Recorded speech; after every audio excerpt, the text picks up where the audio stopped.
My name is Isabella Johnston, the Intern Whisperer, and today's tip of the week is about cultural diversity in your company.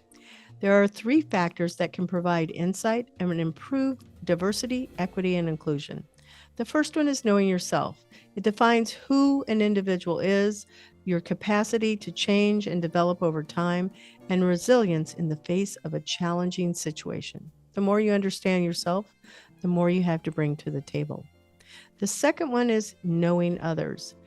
This is characterizations in an individual's interest and the ability to develop relationships with people who are different from themselves and their ability to better understand them.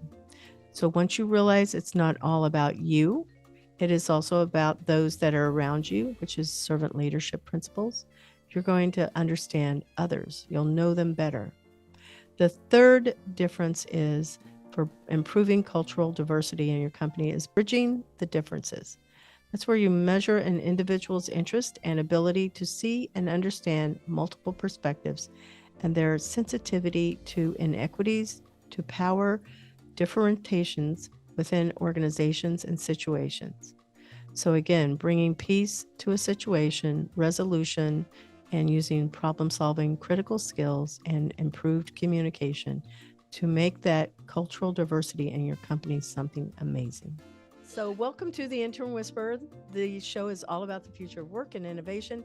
And today's guest is Sam Sunmonu. Did I say it right, Sam? Sunmonu, it was close. Yeah, thank you.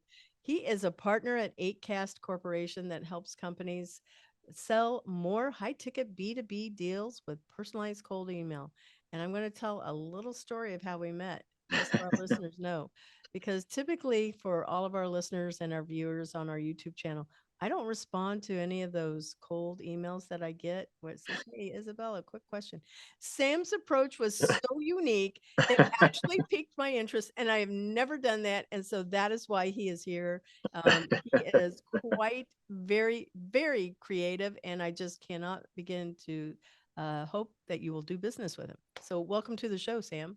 Thank you so much for having me, Isabella. And thank you so much for responding to my cold email. Because even with that great approach, most people still don't respond. So you're one of the lucky ones. Yeah, I am. So we usually kick off our show where we ask the guests, what are 5 words that you would say describe you, and why those Yeah. 5 words? Yeah, that's a great question.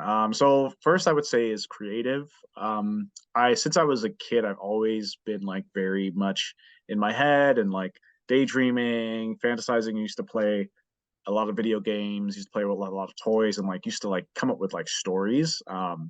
And fortunately, I was encouraged from a very early age to like hone my creativity. I played clarinet, I played the violin. I wrote like a storybook in 6th grade, and my English teacher at the time, she really encouraged me. And so creativity is something that I've honed throughout my entire life and something that I bring to business. So creativity is like huge for me. If I don't actually have, if I'm not creative in my life, it's maybe an issue, and I have to kind of address it. I would definitely say I'm ambitious. I definitely do have big goals. I want to accomplish things.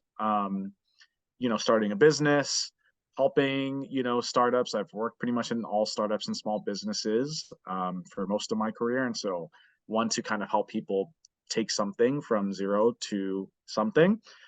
And so ambitious is definitely part of it. I would also say driven. I definitely have a drive to leave a mark on the world. I would say to impact people.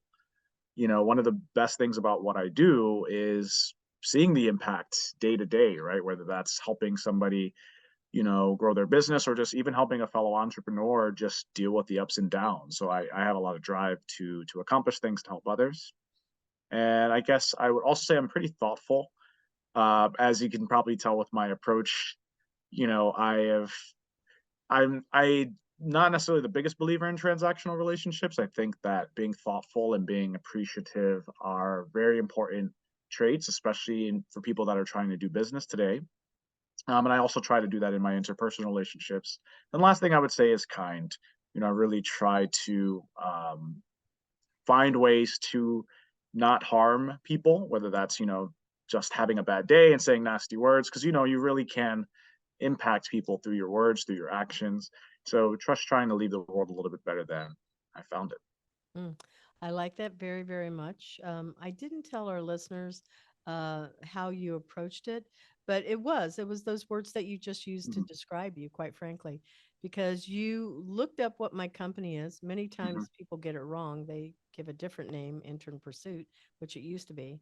But you actually put together a way that I could take just the one thing that you sent me to be able to Hmm. reach out to somebody at Google and see if they would respond. And Yeah. I appreciated the fact that you knew my real company name, that you knew my name, that you understood my industry, and that you could also put together something for a high reach. So Yeah. that was all of those words right in there, exactly in that example. Awesome. I'm glad it's shown through, Isabella. Yeah.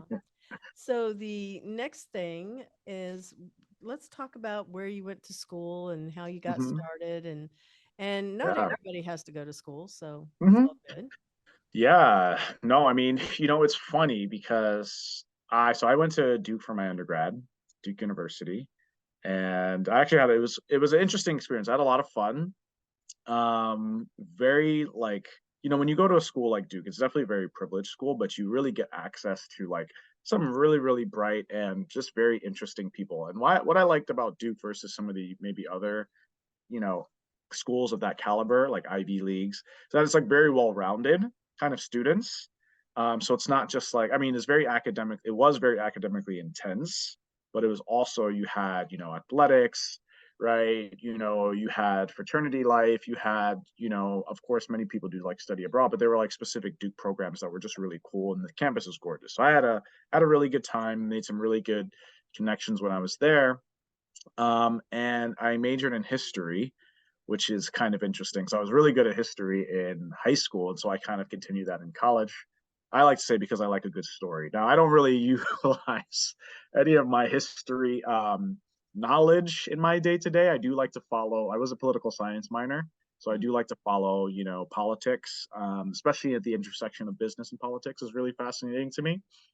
And so yeah, but what I do leverage, or what I did was able to build on, in my early in my career and even now, are like my research skills, my critical thinking skills, my ability to write and create persuasive arguments. Those are things that have served me very, very well in multiple jobs and then as an entrepreneur.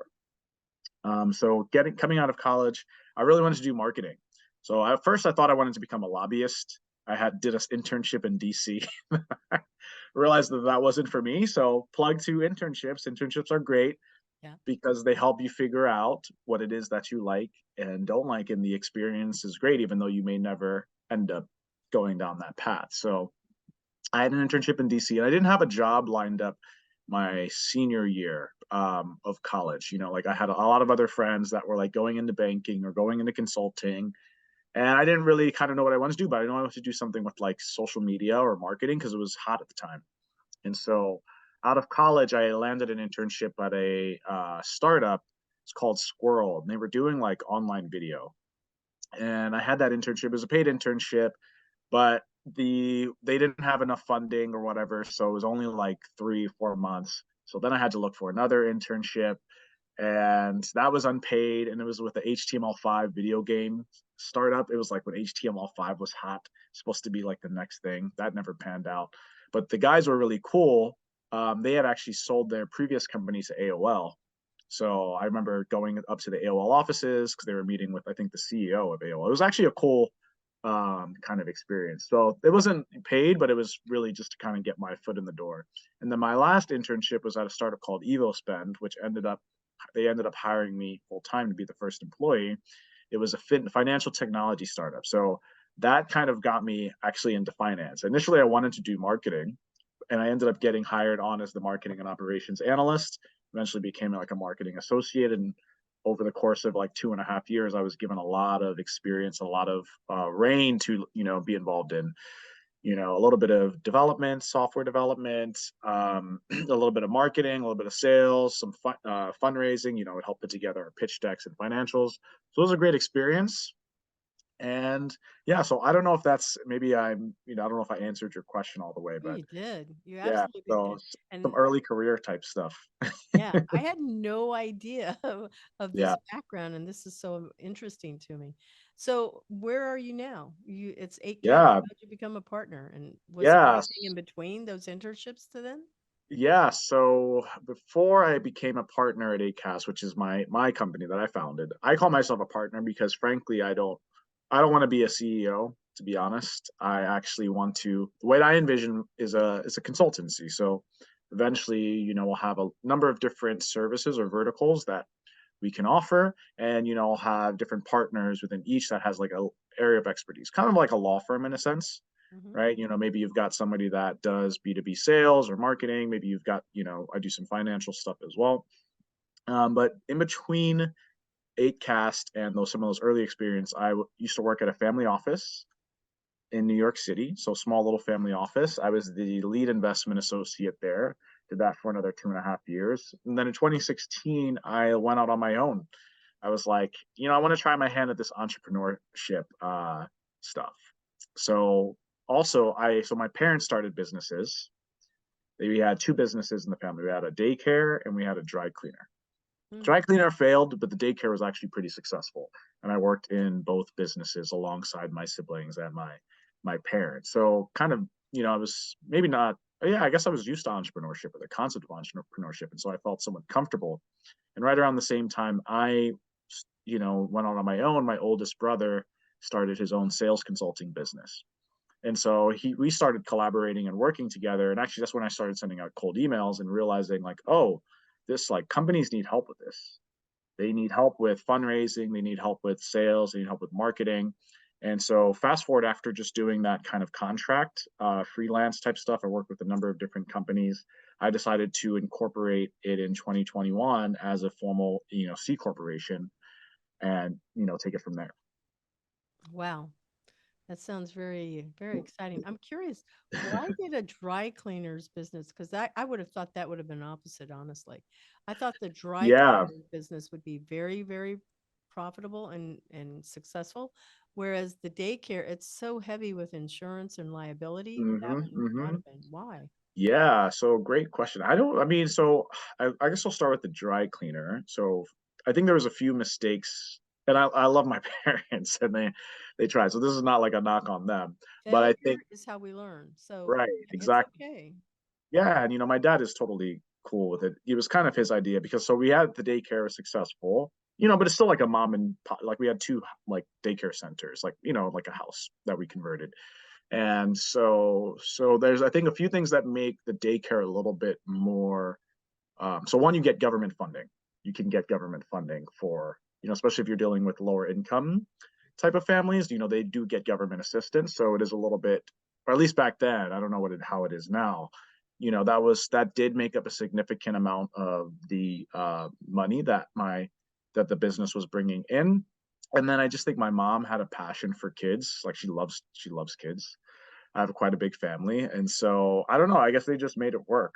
Now for the dry cleaner, I think location. Oh, I okay. don't think we had the right location.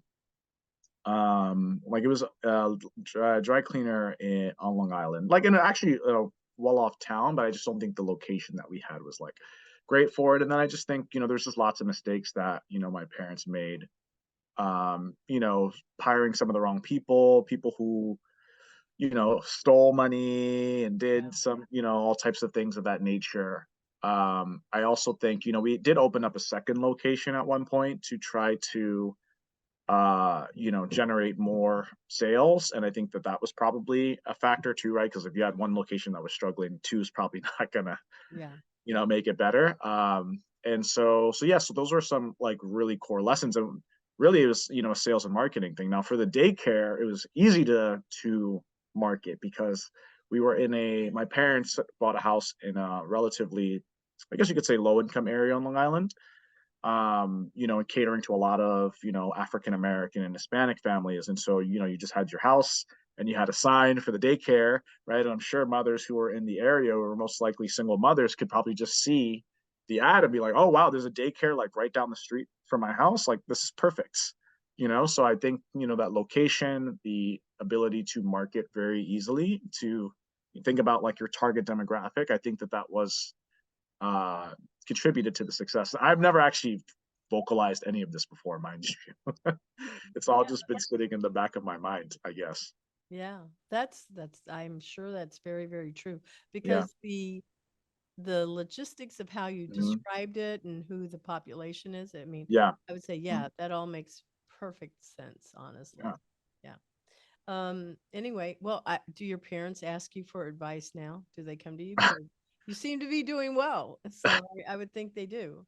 Nah, they don't so much ask me for advice now. So my mom is actually, she just retired this year. My dad is close. My dad's been a professor at York College in Queens for, I don't know, 30 plus years now. So he's going to retire pretty soon. He's going to get a nice pension. And so the business was just something that when my mom was, she had like a job in like a hospital. It was very hard on her, like feet. And so they started this business to, kind of get her out of that and like doing something that she loved. And so we had a good run with it. So they don't really ask me for advice because they're not. I think they're a little too. They're tired. They just Yeah, want I to don't blame relax and chill. But I actually get advice from them because this hasn't been easy. Anybody who started a business knows, Yeah, I do. it's not easy. And so, my dad is a really big inspiration and just like, just tells me to stay encouraged and to keep at it and, to figure things out. And he gives me, so my dad teaches computer science. So he's like, think about things that you can automate in your business and scale. And so, yeah, he's actually a really good kind of resource for at least the encouragement side of things. He doesn't know exactly what I'm doing per se, but Yeah. he can give good advice from like things to not do. I can tell you, I would like that. I'd like your dad quite a bit. My parents had started a business and it didn't go well Hmm. also. But my dad had always had a job. So when I talk to my dad about anything that's entrepreneurial, he's at a total loss. He Yeah. doesn't know what to say. So he just says nothing. He's probably just wants you to be like safe and secure. Maybe, yeah, maybe. But he doesn't go and say, "Go get a job." I said, "Dad, Oh, that's good. job." This That's is a good. good job. Yeah, that's awesome. Hmm. Well, anyway, tell us about what 8cast is. Go into more Yeah, about what that is. yeah. So 8Cast Corporation, it's really just a management consultancy, around the areas that I think are really, really critical to startups. So I've done a number of workshops with, some accelerators, incubators, things of that nature. And I really think there's two key issues that often come up. It's fundraising and it's sales, Hmm. which are coincidentally the two biggest reasons for failure, right? And so yeah, just having worked in early stage startups, I had the finance experience from that first fintech company, then working for a family office. So when I started, I kind of skipped over this in the other course question you asked, but when I started freelancing in 2016, that's what I was doing. I was helping people create their pitch decks, their financial models, their business plans. And so I still do that today, still a good part of my business. And then right around the same time, my brother, as I mentioning, had his own sales consulting business. So I started working with him. And so now he does like, he's more kind of I'll moved up like to more enterprise, whereas I'm still working with a lot more smaller, earlier stage companies, figuring out, the tactical things of B2B prospecting. Hmm. But yeah, I just decided to just create that umbrella company and have these different services that I can offer that I know are guaranteed to help people increase their success rates with starting a business. Hmm. Yep. That is very true. And I don't know, I think fear is the reason why people, Hmm. they just go, no money. I don't want to talk about it. So it Yeah. sounds like you help them. I mean, you did that with me. Help them get over a fear element and be able to move forward. Yeah, that's certainly a component of what I do. And I think it's become more as I've learned more and gotten, more experience. Yeah, I think the emotional side of money can often be really, really hard to deal with. Yeah, money isn't just an object, right? Money comes attached with a whole baggage, or maybe not always baggage, right? But it comes attached with feelings, emotions, thoughts behaviors, right? And so you're right in a sense, helping people work through that can be critical. Now, I'm a little bit more on the business, kind of corporate finance side. I'm not necessarily in personal finance, but I do help entrepreneurs think about like what are ways that you can creatively raise funds. A lot of people are like, oh, I need to talk to an angel investor. Yeah, I mean, one of the things I wish I did when I first started, I was actually take out a business loan.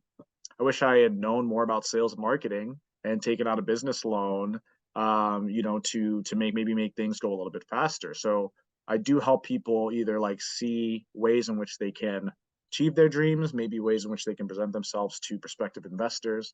And then, yeah, there is a little bit of, helping them just manage their emotions about money. A lot of entrepreneurs are just stressed. So that's where some of the sales stuff comes in. It's like, hey, like raising capital it's a grind, it's a numbers game. And there's actually very similar dynamics to reaching out to B2B companies. If you know how to sell investors, you're probably going to be pretty decent at selling customers and vice versa. I'm looking forward to testing that. That's what I'm doing right now. I'm pretty good at selling to my customers, pretty good. Mhm. Selling it to but I can only tell you I've done 12 so far investor Yeah. meetings, hmm but they've all been really good and Yeah. helpful. hmm Yeah. It's a little bit of chicken and egg, and a lot of it is actually relationship building. A lot of times, I think maybe people see the headlines and they're like, oh, so and so raised $5 million or whatever amount, and you think, oh, it's okay. I just go and I have these meetings and I get money, and that can happen. But generally, if you're very early stage, what you're really going to do is build relationships with prospective investors, and they're going to see how you execute over time. Hmm. That's how it really happens. So they're going to look at you and say, okay, we had this interesting conversation back in, last June. And like, where are you since then? How many new customers have you brought on? Where's your ARR, right? You can kind of build that FOMO, but oftentimes, unless you have connections or you've done it before, you had an exit or something like that, it can be very tough to pierce that investor veil and get to the money that you're looking for. Sometimes they want to see you build in public, so to speak. Yeah, that's really, really true. I equate it to something that's very personal. It'd be like, Mm-hmm. oh, if you go to your parents and you ask them, hey, I want a Yeah. $1,000. Well, what are you going to do with it? And when am I going to get it back? And are you going to give me even any interest? I mean, it's the same questions. Mm-hmm. Yeah. And then how do I know it's not going to go to zero? And so, yeah, I mean, and they're big questions. And, this kind of gets back to there's many different types of funding. Of course, depending on your demographics, it's more challenging, right? So, like, one of the primary, like for my business, I don't really need funding per se. I mean, I could always use money, right? But I'm Sure. self-financed. So I have a skill set, I can charge for that skill set, and I most of the time I get the money up front, right? And then I just have to figure out a way to get the work done in a very profitable manner. So it's very hard for me to not turn a profit versus, maybe a business like yours or some other business where you have to build something first. And then, but there's a number of different ways you can fund. Angels are just one way, or VC, and they really only fund, especially VCs. They really only fund like I think it's less than 2%, 3% of all businesses, but they get the lion's share of the headlines, Yeah. right? Everybody wants to chase them. Yeah. Yeah. I agree with you so much, so much. So, what's a favorite quote that you live by? Yeah. I So know one we of talked my, about it, oh, but sure. yours is Yeah. a little bit longer. Yeah, it's one that I probably forget more than I should, but it's one of the ones that always comes to mind when people ask me this question. It's by Winston Churchill, and it's when I look back on all these worries, I remember the story of the old man who said on his deathbed that he had had a lot of trouble in his life, most of which had never happened. I really like it. It's so deep. Yes, very, very deep. So unpack it Yeah, just a little. That last yeah, part is the biggest part, I think. yeah. I mean, it's so easy, I think, I get caught up in, especially along this entrepreneurial journey. It's just there's so many things that you could be worried about, and it's really hard to just sit and take it in and know that, you're just, like for me, I'm having an experience. Like I'm very privileged, so I can't really sit here and say that, I don't have any kids, I don't have like a family to feed, right?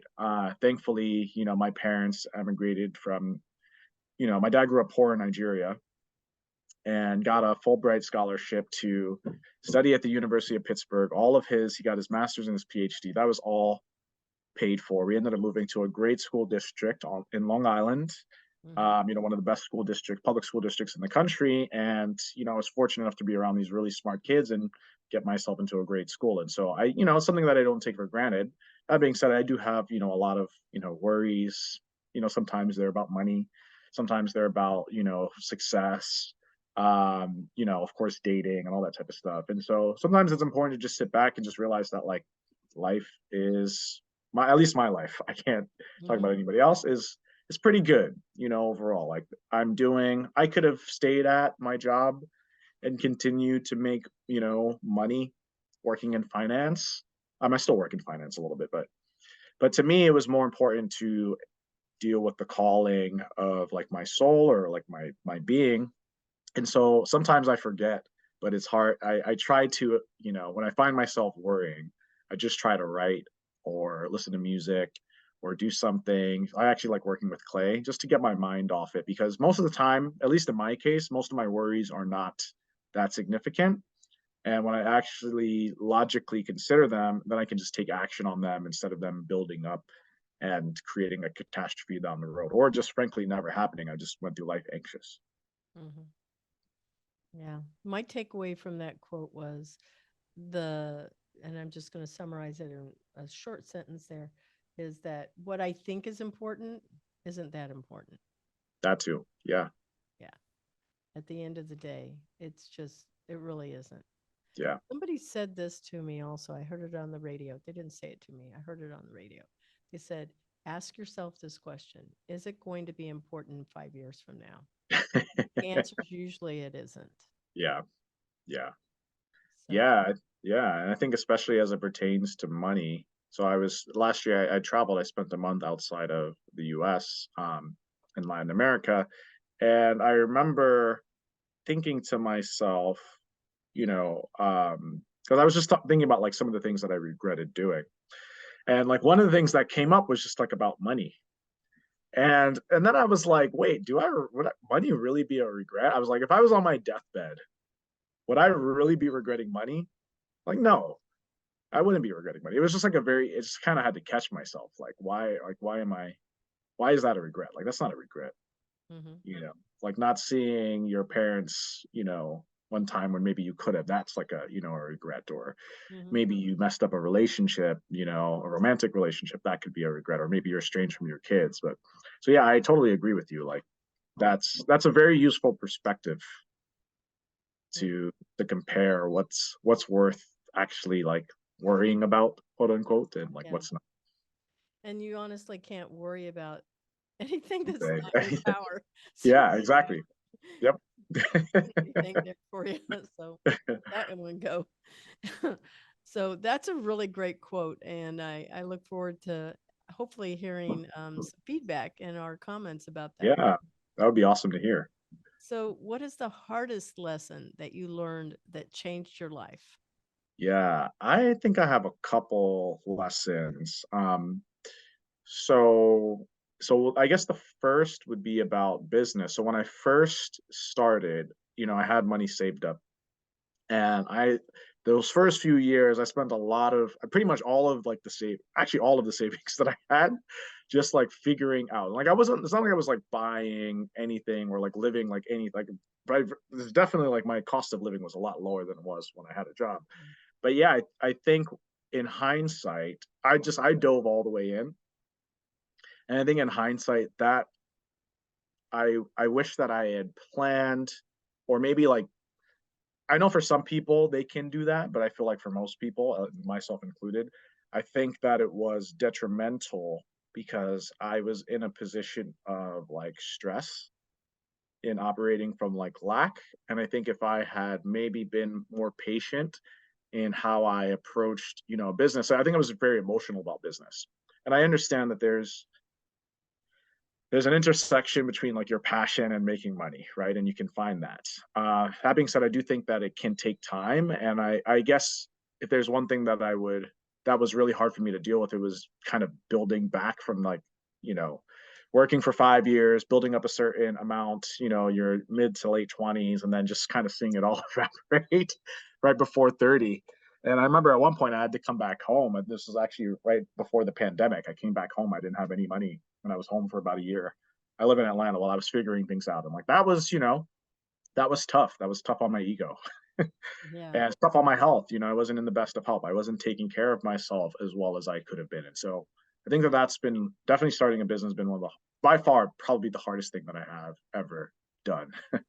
I For would sure. agree with you. I don't know anybody who says that differently. Yeah. Having kids, going through a divorce, whatever, the big Yeah. trauma things that you can go through, Yeah. starting a business, and because Mhm. we choose this, Exactly. Yep. Yep. not being done to us.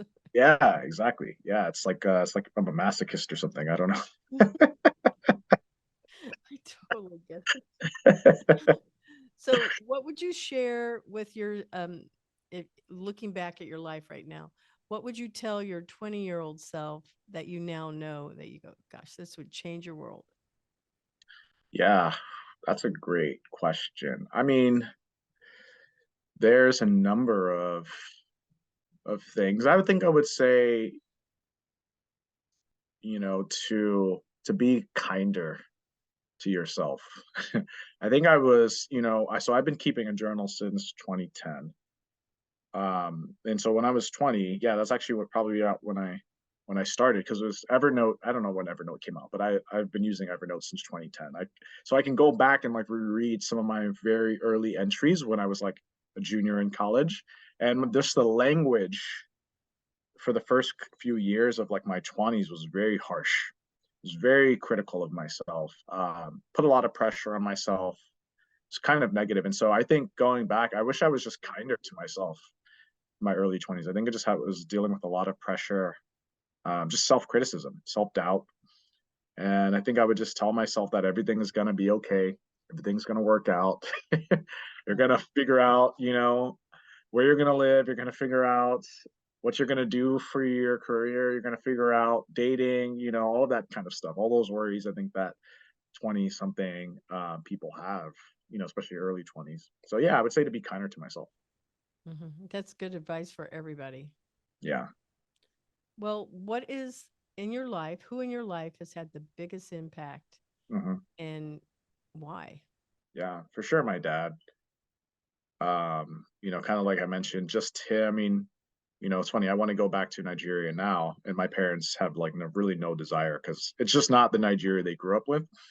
But yeah, my dad. I mean, he would tell me stories, and it's like we all have some of these stories, right? Where your parents like, I had to walk to school and like Yeah, the that the goes both ways. yeah, exactly. And like it's funny because like that actually like that's my dad's story. Like my dad at one point didn't even have shoes Oh, growing up like dirt poor in Nigeria. Like his family was really, really poor. He grew up Muslim and he ended up converting to Christianity. And yeah, he wanted to go to the UK. He's just an inspiration for me. He ended up wanting to go to the UK. So, because back then, I think this was in like the 70s. Yeah, in the 70s.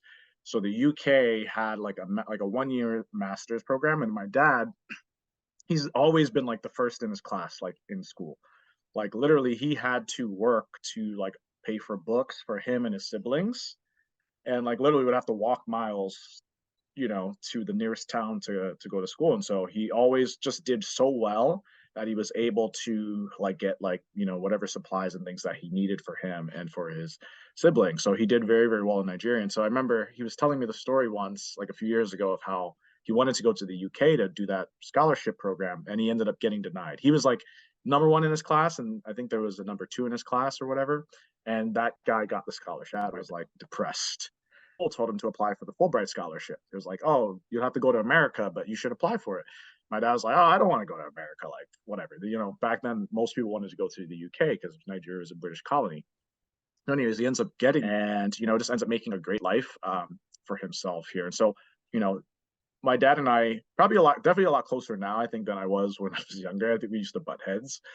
quite a bit, but it's kind of like you try to not be like your parents sometimes, and then in the end you realize that you're very much like them. Yes. So he's where I get my analytical thinking from, my risk taking from. He's also creative. He used to play piano. He was the one he forced me to play musical instruments, which I didn't really enjoy at the time, but now I'm like, oh wow, I see the value of it. I love music.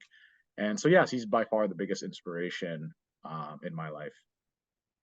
Why is it that we fight our parents so much? Right? I mean, I don't know. it's universal apparently. I guess it's like the struggle for like just like yourself, I don't know, self actualization or autonomy, Hmm. that. Definitely. And some parents, I think, make it a little bit easier than others because you also have to factor in they are also stubborn Hmm. too, and they want you to be a certain kind of way. So, yeah. Yeah, it's very, very true. They're so wise, and yet it's the struggle. Yeah. Hmm. Just what you said specifically, the caterpillar that turns into the butterfly and emerges Right. from the cocoon. Right? We have Exactly. to go through that to Hmm. be beautiful. Yeah, definitely. All right. Well, we're going to take a moment to acknowledge our sponsor, Transcend Network, and then we'll be right back. Transcend Network helps early stage startup founders find product market fit through weekly experiments, receive fundraising support, and build a global founder investor network for edtech and the future of work technologies. The Intern Whisperer is affiliated with Employers for Change, and we thank Transcend Network for being a sponsor of our show. So now we're back to the second half of our show. This is always one of my favorite parts, also, where we talk about the future of what is it going to look like, the future of jobs, industries. So you're in the marketing and sales Hmm. industry. What do you think it's going to look like 2030, which is Yeah. 7 years away? Yeah. I think it's impossible so I think it's going to be interesting. I think right now it's really, I mean, AI is on everybody's mind, right? Chat GPT. And I think it already has changed things. I don't think in some cases, it'll probably replace some jobs, but I think that it's on the whole, it's just going to make people a lot more efficient. I've already been using tools like Jasper to do like content marketing. There are some AI personalization tools for cold email. So it's just going to think things a lot more efficient. So I think you're going to continue to see, unfortunately, um, you know, you're going to see people being more productive and companies being more productive with fewer employees. Hmm. I think that's going to be a big trend. If you actually look at the revenue per employee, so there's an analysis somewhere of the S&P 500 over time and the revenue per employee, and it's gone down like this since 1980. Hmm. Um, which isn't really surprising, right? When you think about like companies like all these tech companies, right? Instagram, when they sold to Facebook, was like they had like 11 employees. They sold for like a few $1 billion, right? And so I think that trend's going to accelerate. I do think there's going to be some really cool creative possibilities so yeah, I guess the first thing is like I think that's going to be that the carnage that we're starting to see now with like layoffs and things of the nature. I think that I hope it doesn't accelerate, but it's probably only going to accelerate, right? Hmm. uh, Tesla's coming out they already have the Cybertruck, right? That's going to eventually self-drive itself. I don't think we'll get to self-driving by 2030, but so I think you're going to see a lot of that. As far as like sales and marketing, I think you're going to see a lot more creativity happening because if you have these tools now you don't really have to sit um, at a blank screen and like struggle to come up with stuff. So I think you're going to see a lot of creativity. I also think you're going to see a lot of plagiarism. Hmm. A lot of, I think you're going to see more crappy content too. So, right, only like the noise is just going to continue. So I think the marketers and salespeople who are building personal brands and things that are unique and authentic, I think that's going to continue to be ever more important, especially as these social media continues to proliferate, information continues to proliferate. I think there's going to be more noise, and so I think you're going to see that some people are going to kind of stand above the crop, either for good or for worse, too, right? I think it can Hmm. kind of go both ways. People that really know how to market and persuade people, Like Candace Owens is an example, or Trump is an example of people not have remove like morals aside, you know, they both were liberal or Democrats Mm-hmm. before realizing that they could, make more money by being conservatives, right? So I think that that's going to maybe increase. You know what? I think that I think you're spot on. The companies will be getting smaller, and part of the reason why is they'll have a smaller pool of full-time employees, like you Hmm. said, Instagram 11. Where they're going to go, and we're already seeing that, is more and more people will be having to be contractors, and Yep. they'll hire them to come in for what they need, and then they'll Yeah. decide, okay, well, these people are exceptionally good, they're fitting that, but they will not hire them as full time because Yeah. they can eliminate the tax burden and also any benefits that they're paying. Yeah. Yeah. I definitely agree. I mean, and I think it's going to be, I mean, you're already seeing a lot of it's a blessing and a curse, right? Because let's say, from a solopreneur's perspective, it's so much easier to build a lifestyle business, or to build a business that, yeah, can cater to your lifestyle, right? And maybe whereas 20, 30 years ago it was so much harder. You needed more capital, you needed people, you had to come up with so much more money to market. Now, like you, Isabella, you just have a microphone and a camera, and you can build a business. And so I think that that's a wonderful thing. But yeah, I do think that there are some ethical considerations around, you know um, do you how do you at least for me, I want to take care of people. Like, one of the things that I love about what I did last year, even though I have mostly contractors, is the fact that like one of my contractors, was able to get to Canada from India. And like that's a really cool thing. So like I think you can still have an impact on people's lives, but I think you have to be like thoughtful for it. And it's to the point where like we're not even, I say contractor, but we're really friends.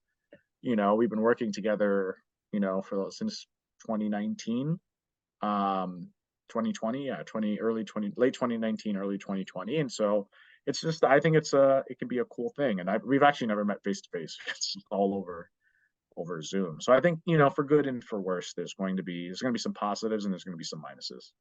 Hmm. So the other thing that you mentioned in talking about Hmm. the automations and the AI, there's this place with Chat GPT, uh, lots of concerns, right? Is it Yep. going to eliminate a job or whatever? I think that the jobs that are going to morph out of this is going to be a somebody that's a fact checker, Yeah. and that can take the Chat GPT, because it's Hmm. pulling from sources all over everything that is out in the Yeah. world of the internet, and say, okay, where is this coming from, and where Yep. are these sites? So fact checking would be the new writer, Oh, like huge. journalism. Yeah. Yeah, no, I totally agree with you. In fact, actually, at one point, I don't think I'll ever go down this route, but at one point, I was especially so. This is right around 2016 when I quit my job, and I had 3 months.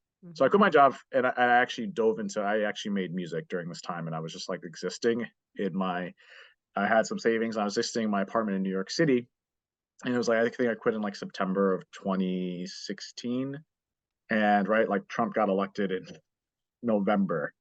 And I just remember thinking, like, wow, like the skill of the next few years is, to your point, is going to be like fact checking, because if you could just make so much misinformation and people will just believe it, is just wild to me. Like, one of the critical skills that one of my favorite authors and thinkers is Mark Manson. I don't know if you're familiar. Yeah. Mm-mm. And I don't know him, so explain. okay, yeah. He's written a couple really good books. He's written the subtle. I don't want to curse, but he's written the book called The Subtle Art of Not Giving a F. It's Yeah. a great book. And he has a way of just like thinking about information that I found really interesting. And what I've started to do over the last few years is like when I love TikTok, for example. I mean, who doesn't? It's super addicting. When I'm on it, I have to be like, when I see information, I'm like, huh, that's really interesting. I don't know if it's true yet, Hmm. but it's really interesting. So I'm going to hold it in my mind as interesting before I'm going to accept it as true. Hmm. And I feel like that skill set is so underrated, right? Because people will both, if we even talk about the political spectrum on both sides, it's so easy to spread misinformation or cherry pick statistics, to your point, I think chat GPT is going to be, it's going to make, or whatever Google comes out with, right? Because Google's going to come out with something too. It's going to be a critical skill. So I agree with you. Mm-hmm. Yep.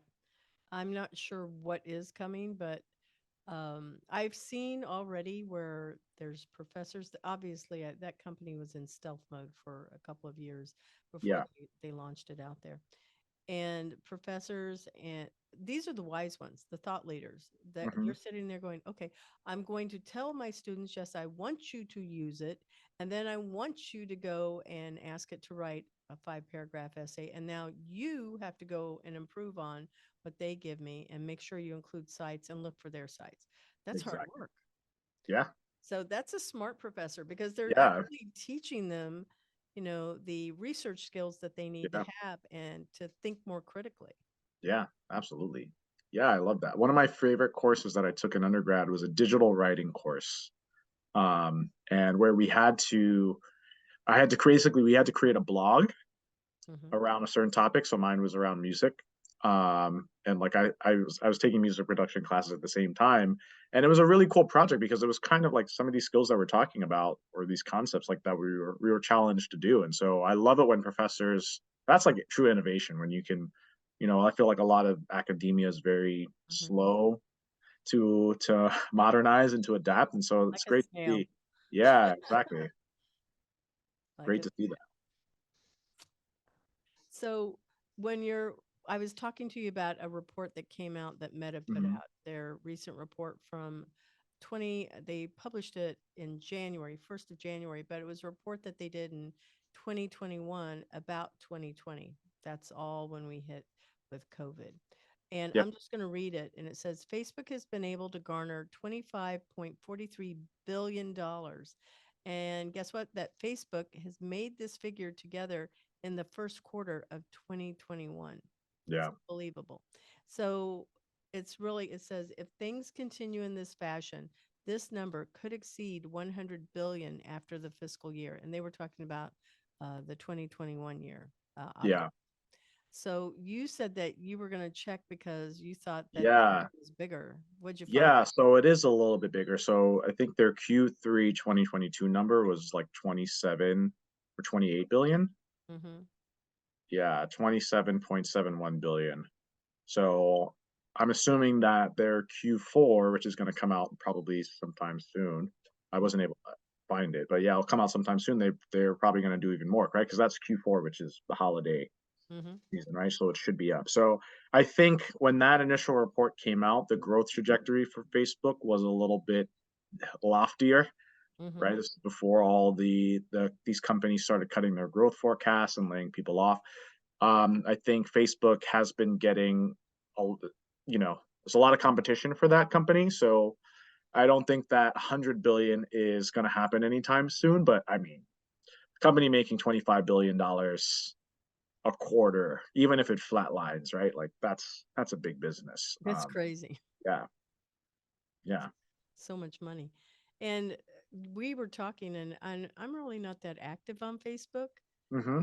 And I know it's been in the market longer than any of the other channels, but I Yeah, wonder how much TikTok is getting in comparison. And, that's from China, so it's not yeah, quite the same. yeah. I don't. A lot of people are pretty negative on Facebook. I'm not. I To me, I mean, I know they're evil, but all of these tech companies are. Like Apple is the least evil of these companies, right? But they're still like their AirPod business is, it's their AirPod business is bigger than some businesses. I mean, it almost does 10 billion a year in revenue. So yeah, I don't think Facebook is going anywhere. I think you know, yeah, I feel like Instagram is still growing, Mm-hmm. and Mm-hmm. so they're competing against TikTok there. And I know the question like was around like the ethical Yeah. dilemmas that Facebook proposes. Yeah, I think. Look, I don't. So when I was that first startup that I was at, that's what we were trying to do was create prepaid cards for brands. So imagine if Facebook had a prepaid card and they could see their customer spending data and make offers around it. So like this has already been around. Like your credit cards, banks sell your information, credit card companies sell your information. So from a moral perspective, while I do think it is creepy, you know, I just don't see how they're gonna, like, this is America. I don't think they're gonna change. I don't think they're gonna feel guilty about it. No. I think Apple did a good job in changing their privacy settings, and that really hurt Facebook's business. But I don't know. I feel like, yeah, I think there needs to be more protections for consumer data, Mm-hmm. but I'm not sure if, our government has maybe Europe will have the legislative, like, cojones, so to speak, Yes. I have that or hat wrapped ovaries, around my right? neck To too. Yeah. Yeah, to clamp down on these guys. And they've been finding them left and right. Google, Facebook, I don't know, probably Apple too, going after their taxes, I think, in Ireland and stuff. And so yeah, but I still, like, in the US, and maybe it might be a company like Apple that's going to continue to innovate around Hmm. Interesting. Well, that I'm going to save my thought for another it. question. So, looking at ethical dilemmas, though, we're going to Hmm. pick that one up. What do Yep. you think the ethical dilemmas, aside from privacy laws and maintaining privacy for the customers? Yeah. I could always question. eh, I don't know about you, but I have never read the terms and conditions. I have an iPhone, and I know you said Apple was like maybe I'm using this word exempt from being like some of the others. No, they're not. So Yeah. I was one of like, the people in Transcend Network pointed out, "Have you ever read the Apple terms and conditions?" I said, "I have not." He said, "Well," and he showed me exactly in my phone where to find it. And he Yep. said, "There you go. It says that they can monitor your audio and everything you say, your text, Hmm. everything. You give them that right, and so Yeah. they are listening. They're Yeah. listening to us Absolutely. right now." Absolutely. Yeah. I don't think privacy really exists anymore. No, we think it does. It's Yeah, false. exactly. I don't think it exists anymore. I think that we should have control over how our data is used, Yeah. right? But I don't think we really have any privacy. So yeah, I mean, ethically, I feel like we're far past that. We're past the point of no return, unless there's some big backlash against, these tech companies, and maybe everybody goes back to just, like, not being chronically online. Mm. Uh, which I think is, it's a little bit hard to imagine right now, especially given, the younger generations. But yeah, I think that So let me help you here. The grid will go just, down. One day the grid yes, will go down. And when that right. happens, everybody's not going to know what to do. For sure. I know that that will happen. All of this data being stored in the cloud costs a lot of money and minerals that are going into our phones and all of the Yep. devices. So there will be a place where it's not possible to do that. There's a show on Netflix called The Future of. Don't know if you saw it. Mm, I haven't seen it. Really interesting. They have, I think it's about 10, maybe it's 8 to 10 episodes where they're looking at, for example, where is all of our data being held? And Yeah. instead of putting it in the cloud, they would turn around and put it into plants and trees. And I'm going, yeah, but there's a problem. What happens when there's a freeze? What Yeah. happens when everything burns up in the forest? Where's all of that data going? Kind of like an Avatar movie, if you will. Hmm. Show Yep. Yep. Yep. all the trees held all knowledge, That's kind of cool. whispers and everything. So, but they actually have this. So go look for it, people, on Netflix. It's called The Future of, and they talk about human composting Mm, instead of putting people in the ground in caskets, but yeah. or you can certainly do cremation, but using human composting. And I'm going, yeah, but what's the problem when you're trying to prove that somebody was murdered? Where's the DNA? It's like, Yeah. I mean, there's just a lot of, it's a more positive look. I've talked about this on so many shows than Black Mirror, which is really Yeah. dark and Yeah. creepy. Black Mirror is great though. It is. It makes you really question everything. And Yeah. then there's also this future of that's out there. So it's a more balanced approach to these ethical questions that we should be asking, because New York just approved human composting last in December of last year. Oh wow. Yep. That's interesting. I never even, I didn't even, to be honest, I didn't even know that was a thing. It is. And I think they said it was like 12 or 13 states that have approved Yeah. it. So there's a movement to go towards that. Yeah, that's really interesting. It makes sense. I mean, because right, the reason for why probably they had caskets are probably I don't know the reason why people came with caskets. I'm sure there's some ceremonial aspect to it, creating a tomb, but also probably helps with preventing diseases, right? That could spread. Things like just unpleasant smells and sights Yeah. and grotesqueness. And yeah, I think it's interesting that like I now we've become so advanced that like we're going back to nature. Yeah. That's fascinating. Yeah. It totally is. Well, as we are circling back, even on the ethical dilemmas, there's just one other thing that I'll bring up. Hmm. Is Yeah, in these ethical dilemmas, aside from the terms and conditions that we're unknowingly yeah, agreeing to, the the side of what's good about all of these issues is truly amazing. And this is where marketing comes into play. yeah, I think when we are helping to take a product to market, and it's something that, like phones, right? One of the things that a phone can do is it can track my whereabouts. That can be good. And yeah, then there's where it's not so good, right? So I yep, feel like there's going to be jobs in that area about making sure that there's enforcement and things that, okay, that would be crossing the line. So, no, we don't do that. And it moves into the dark web for whatever purpose it is. But yeah, I feel like there's going to be more enforcement in ethics in the yeah. future. Yeah, I hope so. I mean, it's interesting because I feel like some of that happens. Like, so I've had a number of clients. Well, some of that happens, but I feel like it's not always what you would think, right? Like, for example, a few of my clients, I don't know, maybe it's not that I mean, I love any kind of business. Business is interesting, but I've had a few like I guess quote unquote alternative businesses. Yeah. So one has been a sex tech business where one of my clients, shout out to Glenise Moore of Skimu Tech, she created a prosthetic genital device, Hmm. which is really cool, for transgender, non-binary, femme, lesbians, and it's a really cool product. It's been really challenging for her to bring it to market, and it can change a lot of lives. And like, she can't advertise on Google or Facebook, Hmm. right? Like she gets banned. Like it's, and that's a common thing. Even I've had a client who has a intimates business and, she can't really, you just have to jump through loopholes. So I feel like that kind of happens already, but it's in a way that maybe you wouldn't expect.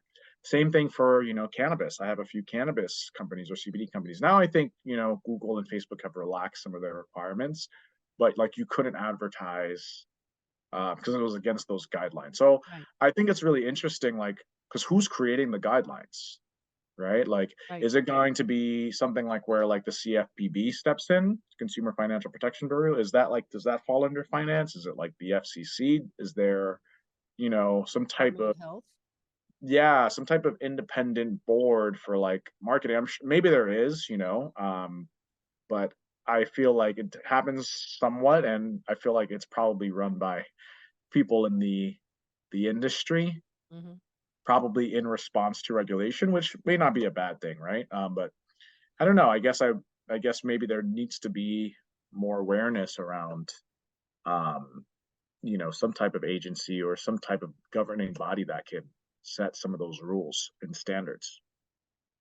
You should go watch The Future of. I'm just saying. I'll check it out. Some of those things that we're talking about would be addressed in some of those episodes. So very interesting. Well, we're closing in on like the last of the show. It's been a great conversation. I'm really very happy with all of the directions that we've gone. It's fun. What is the best mentoring advice that you want to Hmm, share with our listeners? yeah, that's a great question. I would say the best mentoring advice is, yeah, I guess I have a few kind of pieces. I think one is just sometimes I would say it's a balance. One thing I've had to learn is how to be patient. Mm. Um, and I think mentorship can help you. I think it's about expectations. I think the best piece of mentoring advice that I could give somebody is if you're trying to accomplish something in your life, whether that's, have a better relationship with your wife or spouse or, husband, whatever, partner, whether that's you want to start a business, whether that's you want to make more money, whether that's you want to enter a new career, whether that's you want to advance any creative endeavor. I think understanding like how how long things might take Mm-hmm. is like really important. I feel like mentorship can help you with that. Like, so it works two ways. Either it can help you learn to be more patient. Like, hey, maybe this timeline that you have isn't really realistic. And you're really just setting yourself up for disappointment and failure, because if you think you're going to accomplish it in X amount of time and it takes longer, you might just give up. On the other side, I also think that there is, you can also be stuck, and maybe you're not moving quickly enough in changing things. Maybe you're not taking it seriously enough. And so I think maybe seek out mentors who can help, challenge your expectations about whatever thing it is that you're trying to accomplish, and make sure that you have the right expectations. Because I think having expectations or bad expectations is like the enemy of progress. Mm-hmm. So yeah, that would be my advice. That's good advice too. Patience is something that people they don't want to possess, but Yeah, if you don't, you get lots of more trials until you reach that place of I get it. I get absolutely. yeah. How can our listeners find you?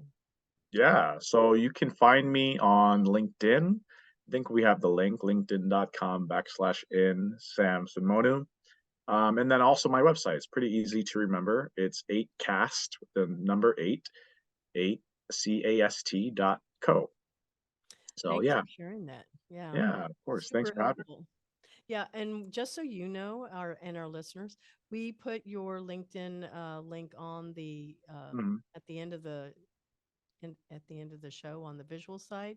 So if somebody is that's listening, you're trying to find that, you'll be able to go to it on our YouTube channel, but it's also we publish it in the description of the show so they can find it no matter where they are and they're listening to it in audio.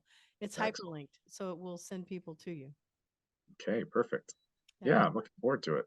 Well, Sam, it's been so great having you on the show. I want to thank you again for coming on. And I am looking forward to when you do your presentation at Prepare for VC and then Mhm. also for Transcend.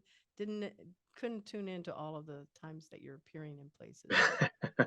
Yeah, Love it. well, thank you for having me on your show, and thank you for connecting me with all these different networks so that I can speak. So you've really been helpful in giving me a platform to showcase my expertise, and for this platform to showcase my background. I think we dove into some things that I haven't even really thought about for myself, let Yeah. alone presenting to an audience of people that I don't know yet. But now I feel like we're family, guys. Okay. So Well, that's good. Well, thanks again, Sam. yeah, of course. Thank you, Isabella. Thank you to our video and editing sponsor, Cat5 Studios. We want to thank our production and editing editor, Josue Gonzalez, and our music by Sophie Lloyd. Visit Employers for Change at www.e4c.tech to learn how you can create real diversity and inclusion culture while scaling your people for the future. Thank you for supporting the Intern Whisperer by subscribing to us on Podbean, or you can find our video on our Employers for Change YouTube and Facebook channels, or you can stream from your favorite podcast channel.